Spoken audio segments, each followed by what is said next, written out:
मध्य प्रदेश के कौन कौन से नेता बिहार जा रहे हैं? मुखिया तो जाएंगे ही, नरोत्तम मिश्रा का नाम है भाई, और विश्वास सारंग दिखाई दे रहे हैं, लेकिन मुझे लगता है कि जब खबर के अंदर तक जाएंगे तो कुछ और नाम होंगे। बिहार का विधानसभा चुनाव अब पूरी तरह से चढ़ चुका है। चुनाव आयोग तारीखों का ऐलान भी कर चुका है। ऐसे में नेताओं ने भी जोर आजमाइश शुरू कर दी है, लेकिन बिहार के चुनाव में मध्य प्रदेश के भी कई नेताओं की ड्यूटी लगाई गई। बिहार का एक बड़ा हिस्सा जिताने की जिम्मेदारी मध्य प्रदेश के नेताओं के कंधे पर। किस नेता को कौन से हिस्से की जिम्मेदारी दी गई है, चलिए आपको सब कुछ विस्तार से बता देता हूं।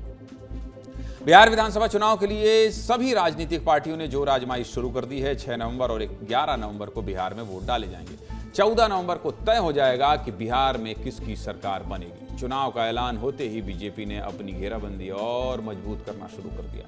पूरे देश के नेताओं की ड्यूटी जरूरत के हिसाब से बिहार के चुनावी रण में लगाई जा रही है, और मध्य प्रदेश से इसी कड़ी में मध्य प्रदेश के नेताओं को भी बिहार चुनाव में जिम्मेदारी मिलना शुरू हो गया है। मुख्यमंत्री डॉक्टर मोहन यादव से लेकर कैबिनेट के कई मंत्री और संगठन की समझ रखने वाले नेताओं को पार्टी बिहार भेजेगी। कुछ को भेजना शुरू कर दिया। किस नेता को कौन सी जिम्मेदारी मिली है, सब विस्तार से आपको दिखा देता हूं, जरा देखिए ध्यान से। बिहार के चुनाव में सबसे बड़ी जिम्मेदारी मध्य प्रदेश के मुखिया मुख्यमंत्री डॉक्टर मोहन यादव के पास ही है। उनके ऊपर बिहार की सभी यादव बहुल सीटों को जिताने की जिम्मेदारी है। दिल्ली दौरे में अमित शाह से मुलाकात के बाद पूरा प्लान फाइनल हो चुका है। 17 अक्टूबर से मुख्यमंत्री बिहार का दौरा शुरू करेंगे और कई दिग्गज नेताओं के नामांकन में हिस्सा लेंगे।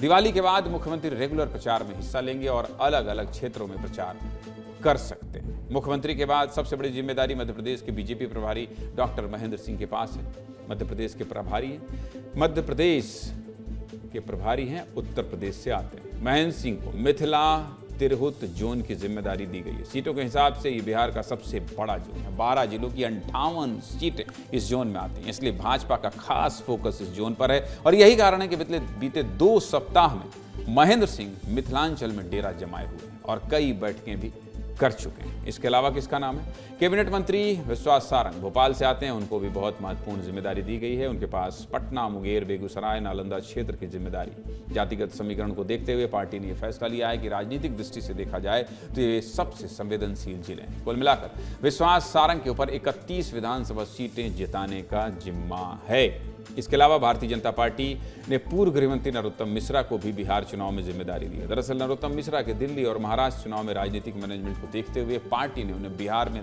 2 महत्वपूर्ण सीटों का प्रभारी बनाया। कौन कौन सा?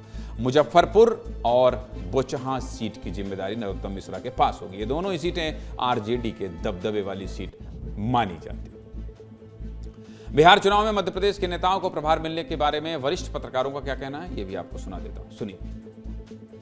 कि जो बाहरी नेता होते हैं उनकी भूमिका केवल इतनी होती है कि वो प्रचार की निरंतरता बनाए रखें, क्योंकि स्थानीय नेता तो व्यस्त रहते हैं अपने प्रचार में, तो उनको बाहरी नेताओं को भेजना पड़ता है। आप कोई भी बाहरी नेता किसी भी पार्टी का भी हो, वो चुनाव नहीं जिता पाता। आप देखने बड़े बड़े लोग भी कैंपेन करने जाते हैं, भाषण देने जाते हैं, तो बहुत परिवर्तन नहीं आता। कुछ चुनिंदा नेता होते हैं जिनसे परिवर्तन आता है। सीधे मुद्दे की बात क्या है? सीधे मुद्दे की बात यही है कि ये भारतीय जनता पार्टी है। बीजेपी का चुनाव मैनेजमेंट आज तक कोई नहीं समझ पाया है।